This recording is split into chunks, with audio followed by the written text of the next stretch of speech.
Okay, so we're going to talk a little bit here about flipping your class. And just jump in at any point if you have any questions or comments or observations. We can keep this pretty informal since we don't have this massive crowd here. So basically, you know, what is your definition of a flipped class, Julie? I'm going to quote you, John. It's essentially doing the easier, lower stakes work on their own and doing the harder things in class when you're there to support them. The basic issue is, well, we can actually, the next slide, if we think about Bloom's taxonomy, we'd like students to get further up there, but sometimes they get stuck on the lower levels. And what often happens in classes that are traditional lecture classes is you give students readings to do, and some of them will do them, or assignments to do. Some of them will do them before class, some of them won't.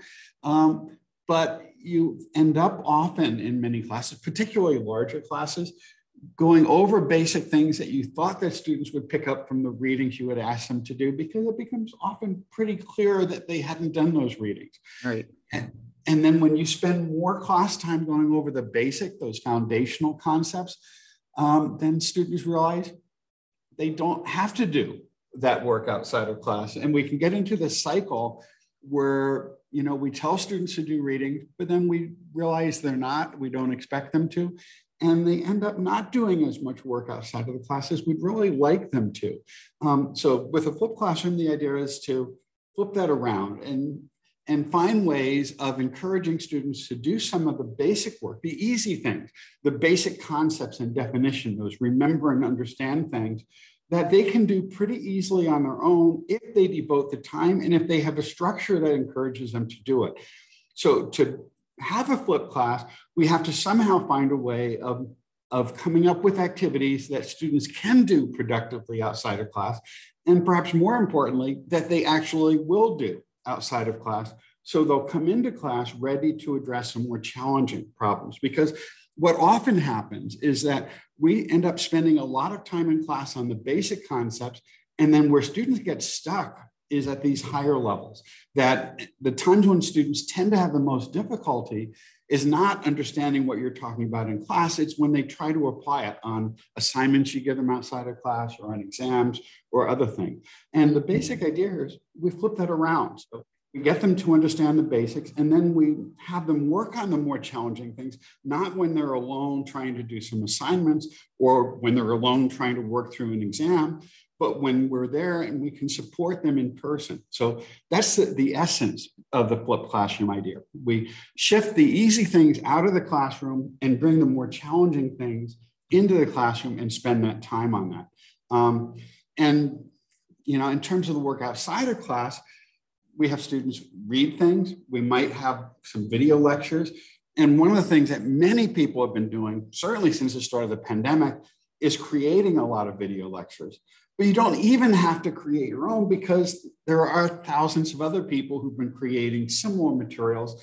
And much of that is posted publicly on the web in various forms. Certainly, you can find almost anything on YouTube in terms of instructional materials today.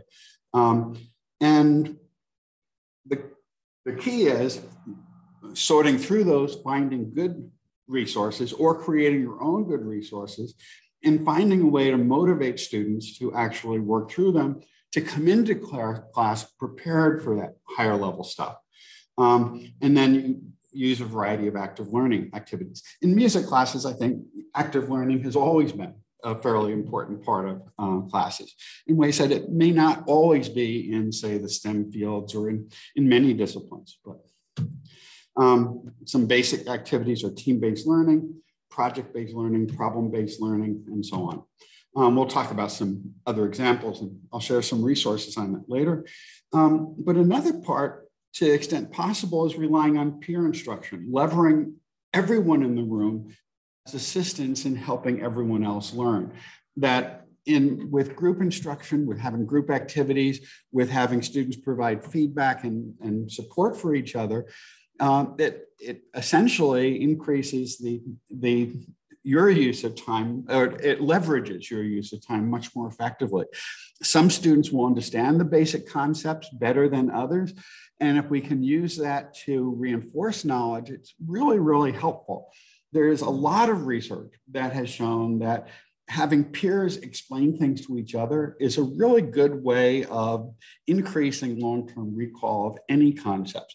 Because for the students who come in with a reasonably good understanding of some concepts, the act of explaining it to each other dramatically reinforces their ability to recall it in the future, because they have to think about things much more carefully and deeply if they're going to try to explain it to others. And what many of us have realized is that we thought we understood the basics of our discipline, but because we could do well on tests and assignments and so forth as we came through, but we really learned it much more deeply when we had to learn it to the point where we could explain it to students who were coming in without the sort of connections that we already had. And that's really useful for all of the students, because for the students who understand some concepts, it deepens their understanding. For those who don't, hearing it from someone else that has just learned it is much more effective than hearing it from us. It's that concept that I think Carl Wyman called the curse of knowledge, that when you understand something really well, you don't always understand why other people don't understand it as well. Yeah, I think that I found that teaching the basic Music 100 class, the fundamentals, that was the most challenging for me. Not the upper division stuff, but when you've grown up with something and you have such a deep understanding, I just couldn't. And when I first started teaching, I was like, I couldn't fathom why people didn't get it. Exactly. And I remember the same thing in my intro class, that, I could teach the upper level classes pretty easily, where students came in with a good understanding of the basics, but the intro class was a lot harder, because by the time you come out of grad school, you got that stuff down. So it's instinctive. Sure. It's harder to remember the challenges that you may have faced when you first learned it. Or again, we were self-selected into this. These were things that we found interesting, intuitive, and so forth. Our students don't always find the things that we find interesting and engaging to be as interesting and engaging. So yeah, it's really helpful to have other students explain it to each other. Well, and another thing though about using a flipped classroom approach is, instead of coming in with a very structured lecture or presentation of some sort, you're able to respond to the needs of the students in that particular room. That you can use just-in-time teaching techniques, that if students are working on problems, either as a whole class activity, if they're working individually or in small groups, you can wander around and see where they're having problems. One of the things I do in my larger classes, well, even in some of my small classes, is I use clickers often, where I'll give them a challenging question, an application question, and I get to see how they're doing and where they're having problems. So I get immediate feedback on what they don't understand. And listening to them explain things to each other, I can also get a much better understanding of what they're not understanding or what they're stuck on than I might have guessed if I was going to try to guess based on past experience or past classes, as being the types of things that students might not quite understand. I'm often surprised where in past classes, students will get stuck on one concept, but a particular class, everyone might get it, maybe because of the particular assignments they worked through or changes in the readings they've looked at. And so you're able to focus any short instruction that you give during a flipped classroom exercise to the things that students most need, allowing you to use that class time much more efficiently. So you don't have to waste time on things that students already come in knowing, and you can focus that time on where they're really stuck, what the bottlenecks are that they need to get past. So it can actually result in some efficiency gains and more successful outcomes for students. The challenges though, and I think we've all seen this when we've tried to apply new teaching techniques, is that we know that lectures are less effective than active learning in promoting both long-term recall of concepts and the ability to take concepts learned in one application and apply them to a different environment or a different case. But the problem is students believe that lectures are more effective. There was a study done about 3 years ago at Harvard where students were asked, were in classes, some of which use more or less active learning techniques, and they were asked how effective the instruction was. And what was observed is that students learn more in the classes, objectively more based on, on standardized exams or controlled experiments when active learning techniques were used, but they all felt that they learned less. And part of it is it's really easy to sit in a lecture and nod and, think that everything makes sense as you're hearing it.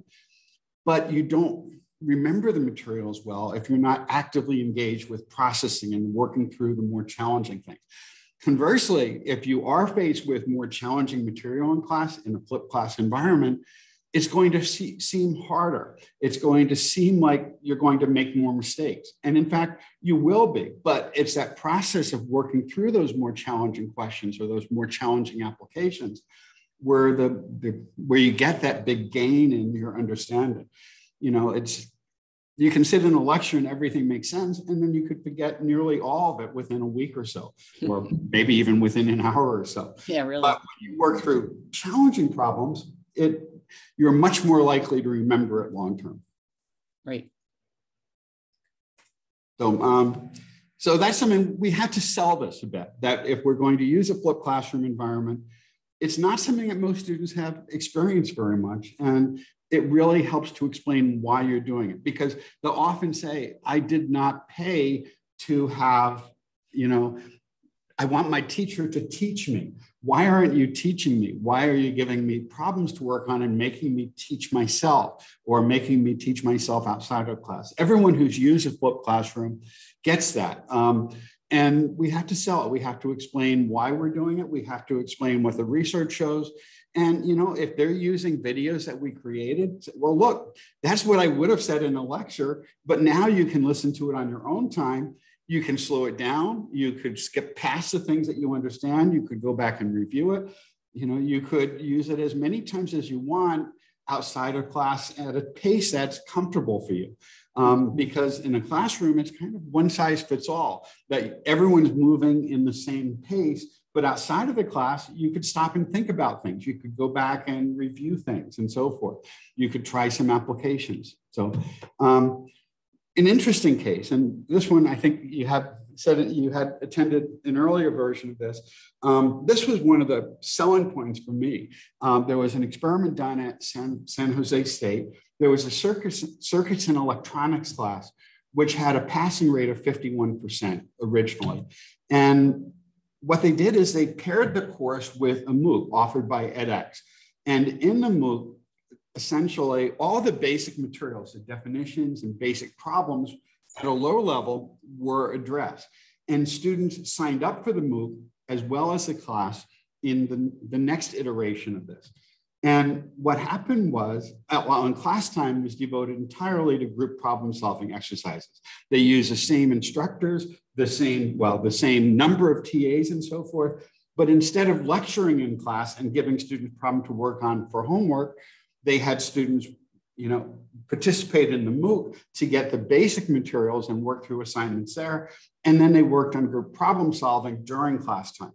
And the passing rate with equivalent exams. They weren't identical, but they were essentially equivalent. So it led to a really dramatic improvement in student performance. Eric Mazur talked about something similar in his physics class where, he had read these studies in physics about how little students were able to understand or apply physics concepts on exams such as the force concept inventory, which was a standard exam that had been administered to help evaluate alternative teaching techniques in physics. And while students could plug numbers into formulas and get answers, when they were asked to address applications of those concepts, they couldn't. His response, and I don't know if you remember his talk here, he said, yeah. When he did that, he said, well, clearly my students would be able to do better on this, that this is, my students know this stuff and they'll be able to do well. Then he administered the test and they did just as poorly as people at other institutions that he had just read about. So he started making some changes.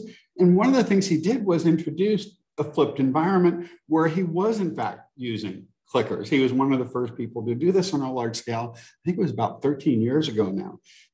And it resulted in some fairly dramatic differences. So when he administered these tests, I think in his case, it was a force concept inventory, where he tests them before the class and then again at the end of this module. And he found that the improvement in the scores was 3 times as great when he used polling and peer instruction than when he was just using his typical lectures and so forth.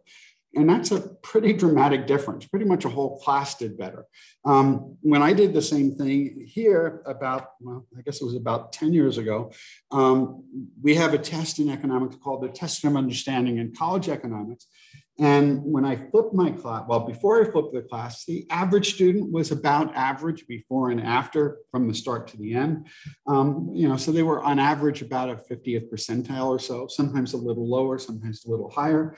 But after I did this, the median student, the student in the middle of the class, was scoring about the 70th or 71st percentile. The whole distribution shifted way up after I introduced a flipped class. My evaluations, I should note, went down, but student learning went up fairly significantly. Basically what I did is I recorded some lectures, I posted them. I had them work through some quizzing outside of class where they'd have to complete a series of tests, allowing them to take them over and over again. And then in class, we'd work on more difficult problems using a clicker environment. With 300 to 400 students, I couldn't work very closely with individual students, but basically I'd give them a problem, I'd let them try it individually, and then I'd poll them on it. And then depending on the results, I'd ask them to work with the people around them to discuss it, to argue about it, to try to make a case for what answer is best. And then I'd have them vote on it again. And there was virtually always an improvement in the scores. Now, if most of them got it right, we didn't need to do that second stage. Sure. If nearly everyone got it wrong, then I needed to go back and scaffold the concepts a little bit and move them up. So if you want to flip a class, you need to provide some basic materials to use outside of class. And as I noted before, creating your own videos or texts or other things could be useful. You could also use existing materials, and there's so much out there now. And if you want to create your own videos, there's a lot of tools. The simplest one for us is Panopto, which we had that workshop earlier today, where you just record a lecture right at your computer and have it automatically upload into your class, and then ask them to read it. If you want to do a little more editing, a common tool is Screencast-O-Matic. The basic version is free, but it's very similar to Panopto. If you want to add some basic editing features to make it easier to do cuts, to clean things up, to move things around and so forth, and just to improve the overall quality, it's about $1.50 or $4 a month, depending on which version. For $4 a month, you get this big image library and music library and other things. Well, royalty-free music library that you can make videos a little bit fancier. But basically, it's a decent package. If you really want to produce more elaborate videos where you want to have a background that's a green screen and so forth, you could use something like Camtasia, which is about $200 or so, I think. Adobe Premiere is available with our Adobe Cloud Suite, our Creative Cloud, but it's much more powerful than any of the others, but it also has a bit more of a learning curve. I work with it, but I work with it as little as possible because it is a little bit more challenging. The only time when I really use that is when when we had more in-person speakers for, say, the Academic Affairs Retreat, and we had 3 or 4 different cameras, and we'd use that to get different camera angles just to mix it up a little bit so we could zoom at the crowd and then go back to the speaker and get the speaker from different angles depending on where they were facing and so forth. But for class videos, you don't need that. Panopto works fine. Screencast-O-Matic works well. Camtasia gives you, a little bit more features with zooming in, highlighting things, and so forth. But many of those are also available on Screencast-O-Matic. Panopto, you chunks out, but that's really about all you can do with it. But often that's enough. Adobe Spark is another tool, which is available for free on computers and mobile devices. Screencastify, if you want to do something on a Chromebook, it's basically similar to Screencast-O-Matic, but it works with a $200 Chromebook. And iMovie is a pretty powerful package. It works on Macs and works on iPhones and iPads. Very nice mix of effects there, including the ability to overlay music on top of speaking or vice versa. And there's also built-in screen recording now on pretty much all devices where you don't even need something like Panopto to do a screencast. All you do is on a Mac, press Shift-Command-5, or on Windows, the Windows Alt and the capital R key, and it will automatically start recording whatever's on the screen. And you've got similar features on iOS and Android devices, or at least iOS devices going back about 6 or 7 years now, and Android devices going back a couple of years. So there's a lot of really easy tools if you want to do a very quick screencast. And of course, what a lot of people discovered is Zoom can work really nice.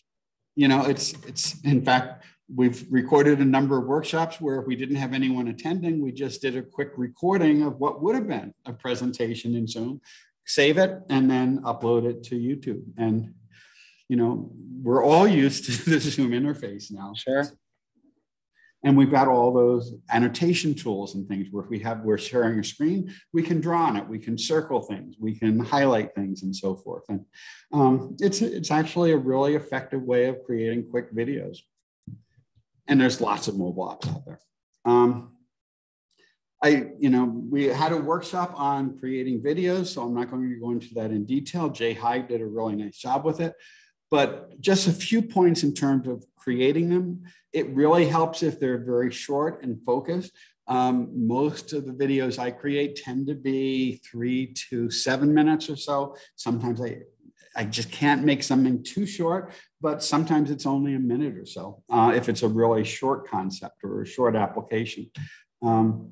And keep the workload sustainable. One of my problems is since I started working on the podcast, I get very concerned about audio quality. And so when I'm making a video, a 10-minute video would sometimes take me 4 or 5 hours of editing. Yeah. Because I want the audio to sound good and I hear every little bit of sibilance or background noise and other things. And it's not so much I'm editing the video so much as I'm cleaning up the audio so it's nice and clear and, and easy to understand. So that's my own mistake. But the key is you don't have to make videos, very perfect. What really matters is that students get to see you explaining things to them. And, that when they hear, while students can learn from videos created by other people, surveys indicate that students value the videos created by their own instructors much more. And they really don't care that much about video quality. In fact, people will often comment that or will appreciate the fact if they hear the instructor sneeze or cough, or if a cat wanders across the view or something, or if someone wanders in the room, it humanizes the instructor a little bit. So, it's, and if you make a mistake, you can just go on and correct yourself as you go. Students appreciate seeing our human side. So we don't have to make videos. I tend to be a bit of a perfectionist now, and I wasn't always, but don't be. If you're going to create videos, record them in one take. And as long as you don't make any major mistakes, upload them and use them. And students generally are quite pleased with that. One hint, though, and this comes from a book from Karen Koster, and we did a podcast with her, to help keep the workload sustainable, don't include mentions of dates or current course activities in the video. That if you're going to create a video on a topic, if you're going to talk about a particular mode, for example, you don't have to mention things that are time bound. Just talk about that and you'll have it for future semesters. So don't mention that, say, as we approach Thanksgiving, because you might want to use it in the spring semester, and then that was a little bit out of place. So keep the videos evergreen by not mentioning things that are specific to your current course. This is where I found most helpful, and we've got a workshop on this afternoon.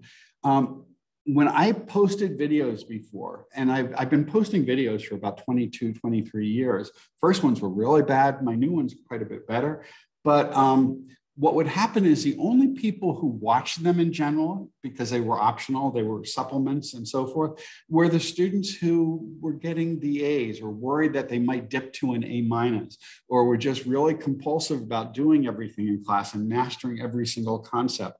And the students who needed the most support, the students who were struggling to move from a D to a C- often, would never watch the videos that were designed primarily to give them the support to help them get up to speed, basically, to give them the support they needed to get to a higher level. And what I've been doing for the last 3 years now, well, 2.5 years, is putting gradable quizzes in videos. I use specifically Playposit. Before I did that, well, actually, the first time I did this was a few years ago, where I had to go to a conference and miss 2 classes with my large class. So I created a series of videos with Camtasia, embedded some questions in them, and basically posted them and had students work through it in place of the clicker questions that might have been done that particular week. And in fact, they counted as clicker questions. But now I have a series of short videos that I include in every course module, where students are asked 2 to 3 questions at different points in the video. It tends to keep their focus on the material. They can take the quizzes as many times, the video quizzes as many times as they want until they master it. So they could all get hundreds on them. It's only like 10, 15% of their grades typically. But by putting those questions in there, they all watch them and they all get that support. And that's really helpful if you're going to flip the class, because then you don't have to do those lectures in class, because you've done them and students can work through them, check their understanding, and you can see where they're having trouble. And because you can look at the scores and look at the score history to see what questions people are having the most problems with. And then you can focus your class time on those areas where you can see that they're having the most problems, because you can see all the attempts that students made. So even if most of them end up with 100 on every video, you can see where the most common mistakes were, because you can get statistics on individual questions. And for me, that's been really helpful. And I use that in two of the classes I teach most often. So it's a little, once you do it again, you can use them multiple times. For 2 of those tools, for Playposit and Edupuzzle, you don't even have to create your own videos. You can use any video that's out there online. So you could use existing YouTube videos or other things and post questions in other people's videos, where students just watch the video and then periodically it stops and asks them some questions. Some really good videos. YouTube in general has videos on pretty much everything from rebuilding a carburetor to building a home to economics to some basics of music theory, I imagine. I haven't looked too much at music theory, but Crash Course has videos in many disciplines. I don't think they have any in music though yet. I may be wrong. Conic has some really good videos, particularly in math and the STEM fields. TED Ed is another source where TED Ed basically uses YouTube videos and then it embeds some questions in them. It's a tool that many people have used, but once they create them, anyone can use those materials. So materials that other people have curated or selected and embedded some questions become possible. I think we talked about this on an earlier workshop, but in many disciplines, there are adaptive or personalized learning systems such as the Waymaker and the Open Learning Initiative at Carnegie Mellon are available for free, but I don't think that works in music. I don't think those are available in music, or at least not yet. old site, which still has a lot of really good resources. It's a learning object repository where people will post some of their learning tools and share them freely with other people. It's not used as much now. It was really big in the late 90s and early 2000s when online was taking off, but there are still new contributions. And Moocs. There are a lot of good Moocs out there, and many of them are free. And as in that course at San Jose State, you could always have students sign up for a free Mooc and use that for supplements. Any Mooc that was created for SUNY with an innovative instructional technology grant had to make all of the resources freely available to anyone. So if someone created a Mooc in your discipline, any videos created there, any content created there, you could freely integrate in your own courses, which can, again, I don't know if there's anything in music theory, but in many disciplines, there's some good resources out there. And MIT, Harvard, and other institutions have open courseware sites where any course materials they created, their lectures, their videos, their assignments, their quizzes, their readings are freely available for other people to adopt. So those are some of the ways we can support students outside of the class with that aspect. And in class, there's some slides. Let me drop these into chat here. These are slides that we did actually at the start of the pandemic, Rebecca and I did. And there's a lot of really good resources here in terms of some active learning. Oops, that was something different. Let me, that's not going to work. Let me go back and grab that link, sorry. If I copy the link, that will do it, because that other link would not give access. This will though. So yeah, so this will open that document that I just opened. And these are slides about a variety of active learning techniques you could use. Great. As well as our notes in terms of who that's on the different things. So, but there's some nice resources shared in there in terms of active learning techniques that can be used. And there we go. And if you want a copy of these slides, I'm not sure there's too much in here that would be useful since you've seen this before and so forth, but you could just take an image of that, grab a camera for that, and you could get access to the slides. Yep. So that's a really quick overview, but now, any specific things, what are you thinking of doing? Let me stop the sharing. Well, what I have done in the past is typically done what you said, go home and read chapter 1 and do these exercises. And then I have the students come into class and then we go over the exercises, and typically I go around the room and then I ask, then they'll say, oh, number 7 was really, really hard. Okay, then we put number 7 on the whiteboard, right? And we do it together as a group. But I think that maybe I just don't, first of all, the cost of the textbook is ridiculous. So I think if I could I know I can find some videos because I started poking around that would at least start the concepts before they got to class. The other thing I've done in the past is I have students come up and, just randomly call on them to put something on the board, and then they have the rest of the class analyze it as, is it correct or is it not correct, and why not? And what are the questions? I usually prep them with like, what do you do first? What do you do second? What do you have to be careful for? And have them sort of parrot that back to the poor students standing at the board. But no one gets a free pass. Everybody has to get up there one time or another to put their work on the board. And that seems to make them take things a little bit more seriously. The other thing is sometimes I'll have a student put something on the board and then they have to talk the class through their thinking.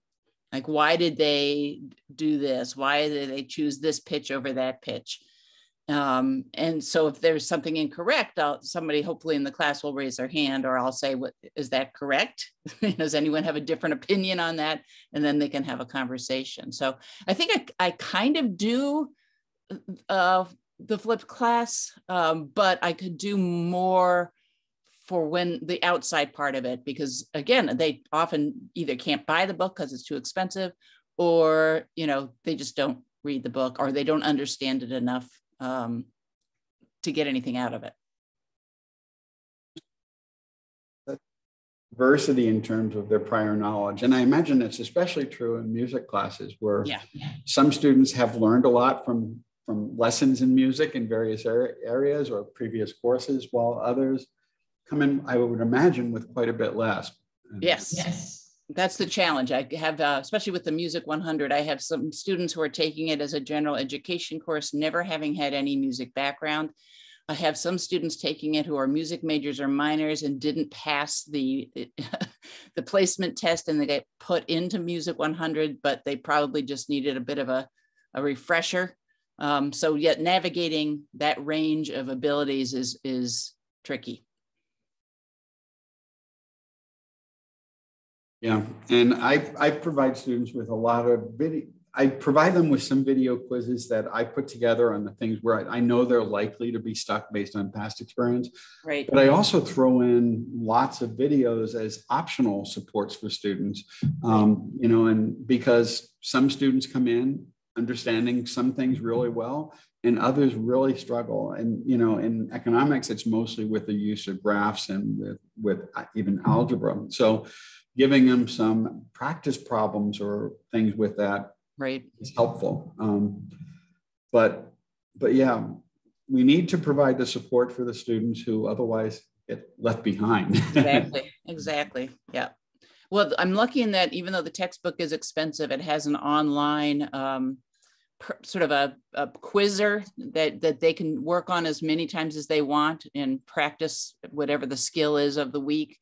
And so I think that, you know, having that option available for them and maybe weighting that a little heavier if you keep trying and you show improvement, that's worth it. One of the things I struggle with in terms of creating my own videos with music theory is that there are, and to pop a quiz in, there's no music notation in any of these, you know. So yesterday I sat in on the Kahoot thing and I thought, oh, that'd be cool. But how do I write a question that has music symbols in it?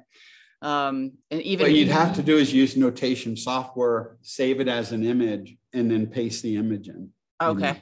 Okay. And it's a bit more work. You know, yeah, absolutely. And I in the Panopto today, they said to use the document imager is probably the best way to do things. But again, even doing that, I would need to, because I need to show them steps, right? Sort of like a math problem. It's like first we put the clef in and then we choose this note. And I want to show that with my own writing, you know, as I'm talking over. So is a document, one of those document readers, the best way to do that?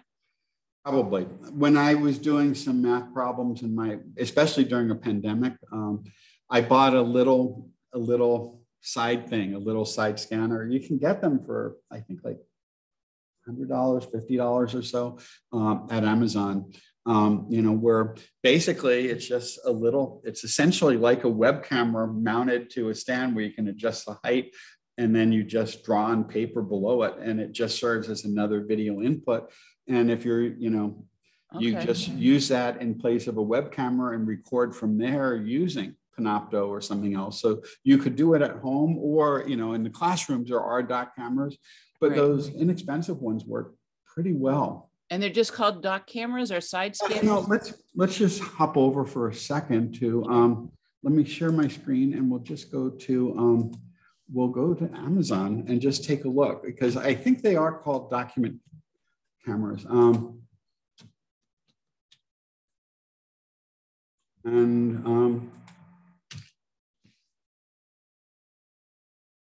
So yeah, here's some. You know, well, let's just take a look at this one. Well, here's one. Well, there was one right there. Okay. This one is $89. Right. And it looks like it has a base and you just draw on the base itself. But more typically, you know, a more typical one is something like this for $100, where you just put paper under it and draw on it. Yeah, because I need to put staff paper. So yeah, you just put music staff paper down and take a pencil or a pen if you want to, you know, and just draw on it, because Okay. these work really nicely. And there is a range of prices here, but there's quite a few for under 100. That's great. Okay, great. Good tip, John. Thank you. There's also some that are really just a stand where you put your smartphone on it and you use that as a web camera.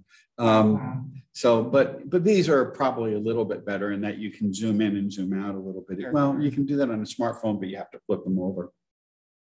Great. So yeah, I got my own because I had been using one in the classroom when I was doing some math. That was just easier than trying to do it on a screen or, with slides. So great. Well, thank you, John. Well, thank you. Okay. I hope you have a good Memorial Day weekend. Thanks. I'll be preparing for CIT. I've got like 7 or 8 sessions there. Gosh, never a dull moment for you. But it'll be fun.